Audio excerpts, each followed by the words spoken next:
So let's take a look at number 2. We're solving for y to get our graphs. So y equals positive or negative square root of 4x.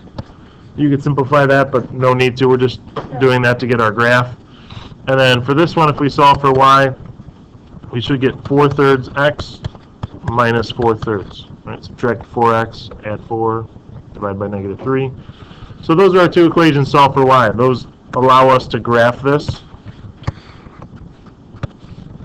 So this one's going to be square root of 4x, negative square root of 4x. And then we have 4/3 x minus 4/3.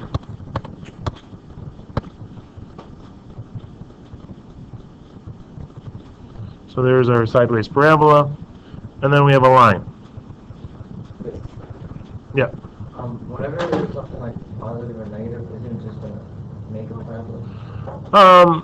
In most cases that we'll see, yes, but not necessarily. It could be like a circle is another option like that we can get, but a lot of times what we'll see is parabolas.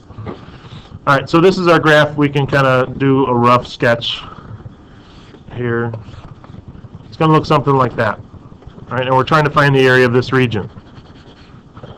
Now, if you look at this one, you might be looking at it and go, why don't we use a dx cut? Because the parabola is above the line all this time, and it is for a long time, except when you get like down here.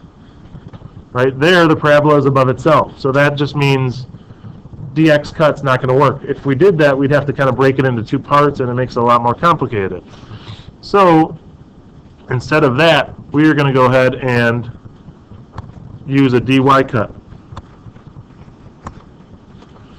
Because this line is always to the right of the parabola. So a dy cut is going to work for this one.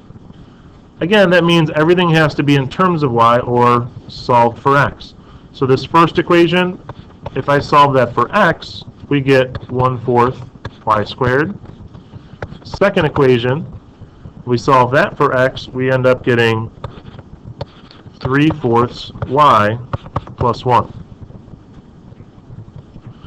So which one of these is the right function? One further to the right on the graph in that interval. Line or parabola? The line, right? This is our right. This is our left. I feel like I'm teaching kindergartners. This is our right. This is our left. All right, so we're taking the right function, 3/4 y plus 1, minus the left, 1/4 y squared. And then we need to figure out what are our upper and lower limits. So just like before, we can set these two equal to each other. 1/4 y squared equals 3/4 y plus 1. Now, I know you guys like fractions even less than I do, so let's get rid of this. How can we get rid of the fraction? Multiply by 4, right? Multiply by a common denominator. So they both have a denominator of 4. That's going to give us y squared equals 3y plus 4. So this makes it a lot more manageable to be able to solve. We can get everything on one side. Y squared minus 3y minus 4 equals 0. And we can factor this into two binomials. We get y minus 4 times y plus 1.